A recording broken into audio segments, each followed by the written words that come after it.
Diferentemente do que das análises bolsonaristas, que não tem o sentimento de torcida, nunca é uma análise quando falam do MBL. Quando o bolsonarista analisa o MBL, é wishful thinking, como fala, né?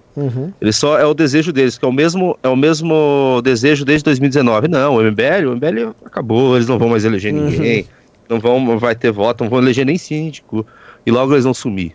É a mesma coisa desde 2019. Esse aí parece ser de esquerda, eu não sei se ele é de esquerda ou não.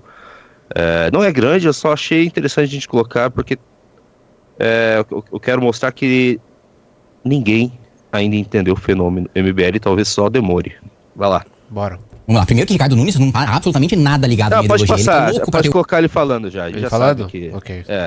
A partir daí. Salve pessoal, tudo bem com vocês? Estamos no início de agosto e oficialmente é o período em que começa a campanha eleitoral no Brasil. Antes de agosto você tem o período das pré-candidaturas, que é o período em que os partidos e lideranças se lançam ao pleito para tentar ganhar indicação partidária. Esse período de pré-candidaturas é um negócio meio gelatinoso, porque não existe um marco ali temporal para você definir a partir de quando alguém vai ser considerado pré-candidato. E aí tem muito partido que lança candidato para negociar, tem muito partido que não tem muita pretensão de ter protagonismo, mas vai lá lançar um candidato para tentar negociar uma chapa de vice, negociar uma aliança. Pode colocar para frente, ele tá tentar, falando fortalecer uma candidatura, um pouco mais. como pré-candidato. Só que tem um porém, movimento não lança candidatura, quem lança é o partido e o que do União Brasil, partido que em São Paulo é comandado pelo Milton Leite, que é o atual presidente da Câmara de Vereadores de São Paulo. Lá atrás, eu tinha feito um vídeo falando que a candidatura do Kim tinha subido no telhado, teve gente que não acreditou, teve gente que nem sequer sabia como funcionava a campanha eleitoral, falando que ele ia crescer nas pesquisas, achando que seria candidato, e eu falava que não. E o que aconteceu? Eu já comentei isso aqui no canal, o MBL se colocou numa situação complicada. Eles romperam com o bolsonarismo no passado, mas a hegemonia da direita era do bolsonarismo. Como eu já falei algumas vezes, o Bolsonaro é meio que um Lula da direita em relação ao hegemonismo. Nesse caso, eles agem de forma muito parecida. O Lula e o PT trabalham para impedir o crescimento e o fortalecimento de lideranças que eles não podem controlar, e o Bolsonaro faz a mesma coisa. Assim que o MBL rompeu com o Bolsonaro, a rede bolsonarista foi toda contra eles tiveram uma perda muito grande por conta disso. O MBL perdeu base pro bolsonarismo, tá perdendo liderança pro bolsonarismo, perdeu voto por conta da oposição ao Bolsonaro, por ter subido no palanque com a esquerda para pedir o impeachment do Bolsonaro, e isso deixou eles numa situação bastante complicada. Agora, o que aconteceu? O Kim Kataguiri não conseguiu ir bem nas pesquisas, não conseguiu fazer nenhuma pressão real para ter uma candidatura majoritária, e não... Problema cronológico nessa história toda, né? A nossa perda de seguidores aconteceu muito antes de pedir o impeachment do Bolsonaro. Nossa perda de seguidores se deu no primeiro semestre de 2019. Foi ali. E depois você ainda tem uma curva assim de queda, mas o que houve? A gente volta a crescer na pandemia. E aí, vamos dizer, a sangria termina ali, que é o marco da eleição do Arthur, que fez 10%. E o que houve depois foi o seguinte, nós paramos de cair, mas o bolsonarismo e os candidatos do Bolsonaro cresceram em velocidade maior do que nós. De 2021, 2022. E aí em 2023 a gente alcança o mesmo ritmo de crescimento, em alguns lugares crescendo mais do que eles. Então, tem que botar essas coisas em cronograma, porque ele misturou aqui a história. Aí parece assim, a gente perdeu seguidores em 2021 pedindo impeachment do Bolsonaro. Nós não perdemos. Não foi isso que aconteceu. E um pouco antes, a gente já era totalmente, quando já pediu impeachment do Bolsonaro, o Arthur Val quase passou o candidato do Bolsonaro em São Paulo na prefeitura. Mas vai lá, toca lá.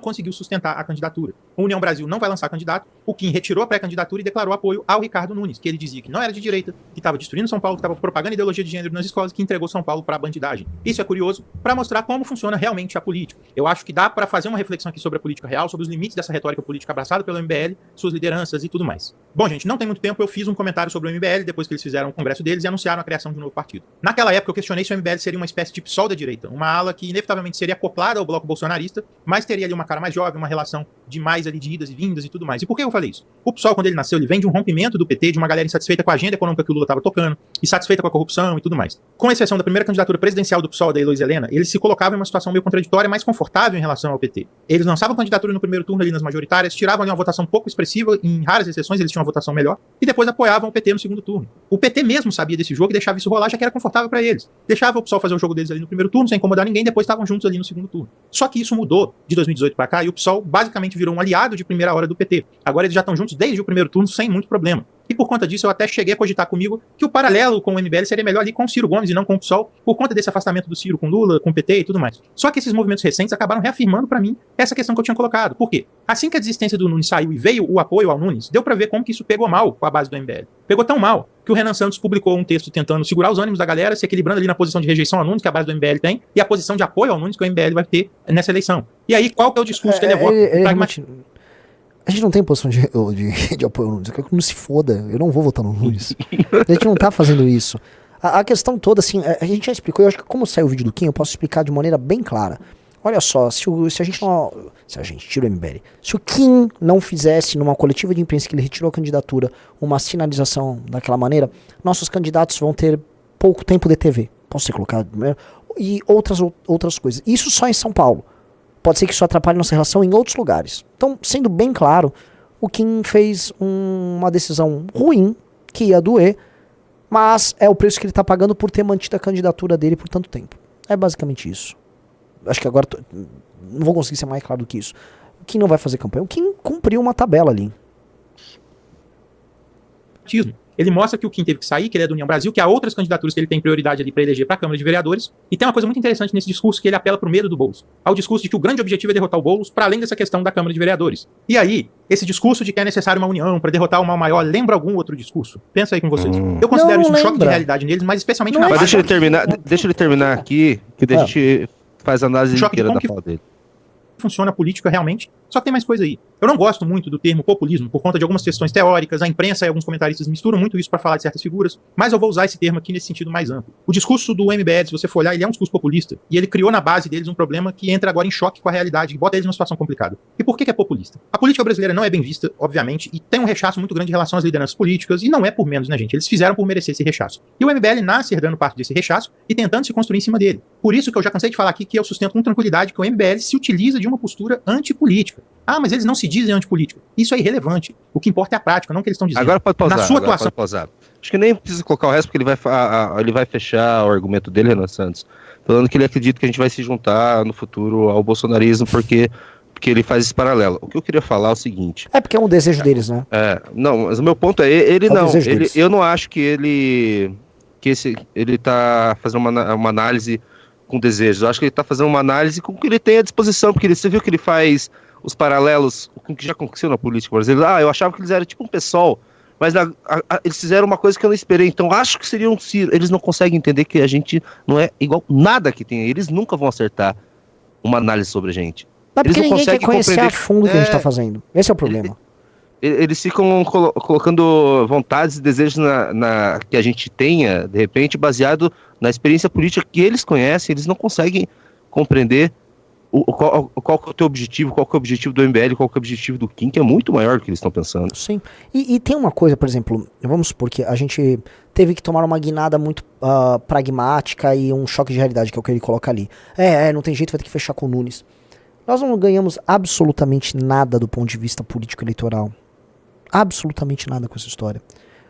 Como ele mesmo falou, né, a gente não teve aceitação, a gente não teve acolhimento disso pela própria base. E eu nem quero. Eu acho que vocês estão assistindo que estão pistola, fique pistola e não vote no cara. Não façam isso. Segunda coisa. Se isso representasse, por exemplo, um tipo de trégua vinda do bolsonarismo para nossos candidatos, vamos supor, isso poderia ser uma vantagem que a gente levantaria, né? Que a gente teria acesso a alguns eleitores deles desavisados. Estou falando de maneira bem pragmática aqui. Isso não aconteceu, isso não irá acontecer. Então, vamos dizer, essa aproximação com vias eleitorais, tipo, não tem jeito, na hora que aperta, tem que juntar, isso não é o caso. Inclusive porque o Nunes, curiosamente, não é mais o candidato da militância bolsonarista. Os influenciadores do Bolsonaro estão migrando e os candidatos a vereador do Bolsonaro não falam mais do Nunes. Então, tem um outro fenômeno que precisam analisar do próprio Bolsonaro, que é a volatilidade do eleitor do Bolsonaro e dos influenciadores e dos candidatos. Esses caras viram um cara que vai dar like pra ele, viu? E que o Bolsonaro pessoalmente não tá falando muito mal, eles vão levando. A galera vai empurrando, vai, vamos ver se cola aqui, ó. E é isso. Eu acho que é uma vantagem muito grande que a gente tem, Renan Santos, porque os nossos inimigos adversários, eles não conhecem o projeto. Eles não conhecem a fundo e não conseguem conceber algo novo na política brasileira, que é o que o MBL é. O MBL não é que nem o PSOL, não é que nem não é igual a nada, vocês não estão entendendo. Eu acho que é muito bom pra gente. Poucas pessoas conseguiram colocar isso, e mais da esquerda. O Demore fica vocalizando que a gente é um perigo maior que o bolsonarismo futuro, por isso que eles atacam muito, principalmente Amanda, Guto. Sim. Você viu que o movimento de ataque, as novas lideranças vêm desse pessoal. Exatamente. Ou mesmo quando foi os ataques aos inimigos públicos, que basicamente a iniciativa Inimigos Públicos, ela precisa ser entendida da seguinte maneira: dos inimigos públicos surgiu o Costenaro, que é o nome da direita ascendente que mais estourou no Rio, o Bétega, que é esse nome no Paraná, o Matheus Batista em Santa Catarina, o Faustino no Rio Grande do Norte. Então, os ataques dos caras foram concentrados nesses novos nomes que regionalmente são muito impactantes. E que vão ter eleições bem, vamos dizer, sonoras agora. A galera vai, caramba, né? Então, eu entendo o que você tá falando, porque assim, na imaginação da galera, a galera trabalha com os conceitos pré-existentes deles. Por exemplo, a regra de 3, direita e esquerda, assim, o PSOL tá para o PT, assim como esses caras podem estar pro Bolsonaro. Mas não, você não precisa seguir esse padrão. Não é uma regra ou um sentimento geral de acoplamentos e tal. Não é, até porque eu sequer acredito no tipo de direita do Bolsonaro. Eu não acredito na viabilidade do modelo dos caras. O que a gente está tentando fazer é uma coisa bem diferente, uma ruptura com as premissas. Eu não sei se, vamos dizer, uma intelectualidade psolista quer romper com premissas que trabalham os petistas. Não sei como é que é a relação do Safatli com a Marilena Chaui, pra gente falar aqui, né? Mas eu nem acho que haja, vamos dizer, grandes discordâncias. A gente tem uma discordância central com o Bolsonaro, não só de crenças, mas de método. Aí, lógico, a propaganda e o discurso para chegar no eleitor às vezes vai ser parecido. Por exemplo, ambos vão falar de questões woke e tal. Assim, ambos vão falar essas questões. Ambos vão ter uma postura crítica com relação à forma como a política tradicional se conduz. O Bolsonaro hoje menos, a gente mais. Ambos vão ter um discurso mais pró-mercado. Sim, o nosso já está diferente. Nosso não paga pau para banco. Eles, né, tem que mostrar que gostar de banco é coisa de direito. Sim. Eles têm um discurso e uma estética hoje meio neopentecostal, tipo o Nicolas, a gente não. Tá, é diferente. E assim, é diferente e está se diferenciando cada vez mais. Então, isso não significa, então, que a gente... Vamos dizer, o MBL, se a gente for fazer a regra de 3, o PSOL é como se fosse uma versão rejuvenescida do PT, né? Ou uma versão jovem, né? Que rejuvenescer parece que é aquele estilo, porém mais jovem. Não, o PSOL seria uma versão jovem deste campo da esquerda. Tá, o MBL seria isso para o Bolsonaro? Não. Não. O Nicolas é isso para o Bolsonaro. O Nicolas seria isso. Né? O Nicolas se houvesse um PSOL do Bolsonaro, esse PSOL seria tocado pelo Nicolas. É o PL jovem, né? Essa molecada. Não é o caso do MBL. O MBL, assim, nós somos diferentes. E nós vamos adotar estratégias. Nós já adotamos estratégias diferentes. Basta ver, assim, nessa eleição presidencial a gente falou em voto nulo. A turma da esquerda não falou. Só falando uma coisa, se eu puder aqui também, o PT não colocou a BIM paralela atrás do PSOL, né, quando foi governo, né, o PSOL de 2005. Com certeza colocou. Colocou? Tá óbvio. Não tem como provar, claro, eu acredito. Bateu lá, tinha um Alan dos Santos 6 horas da manhã fazendo live? Draxis, ele tá quebrando o pau aí no PT de São Paulo com esse apoio ao Boulos, tá? Os caras queriam tirar dinheiro do Boulos, porque eles acharam um absurdo. Eu até não acreditava que o PT ia cumprir esse acordo com o Boulos, que esse acordo foi firmado lá atrás, que o Boulos queria sair candidato a presidente e o Lula não. Deixa eu sair candidato e a gente apoia você. Lembra que foi esse? Eu achei que o PT não ia cumprir esse acordo e eles quase não cumpriram, né? Porque os Tato não queriam cumprir o acordo. Ali quebra o pau também, mas ele sempre abaixa o pé. Baixa a cabeça pro PT, sempre. Mas dessa vez está mudando, assim, você tem uma mudança nas capitais muito grande de tá mudando a correlação de força entre o PT. A correlação de força é diferente. A nossa correlação... outra coisa, o PT é uma iniciativa política estruturada. Por mais que falam, tem uma Lula dependência, o PT é o PT. O Bolsonaro tem uma Bolsonaro dependência e não tem sequer partido. O Olavo morreu, eles não têm nada, eles não têm produção de nada. Quer ver uma coisa muito louca, cara? Vamos dizer, a linguagem e até, em certa maneira, certo tipo de ideologia que vai restar pro bolsonarismo vai ser dado pelos neopentecostais. É o Nicolas. É um outro tipo de coisa. Tipo, é muito diferente da gente. O estilo do tem, né? Pode falar, ele debate parecido lá. Outro dia eu vi alguém falar, o Nicolas para debate parecido com os caras do MBL e tal. Tá, isso é uma forma de debater, mas o tipo de política, o tipo de ação política que ele faz, até o público que ele busca é diferente.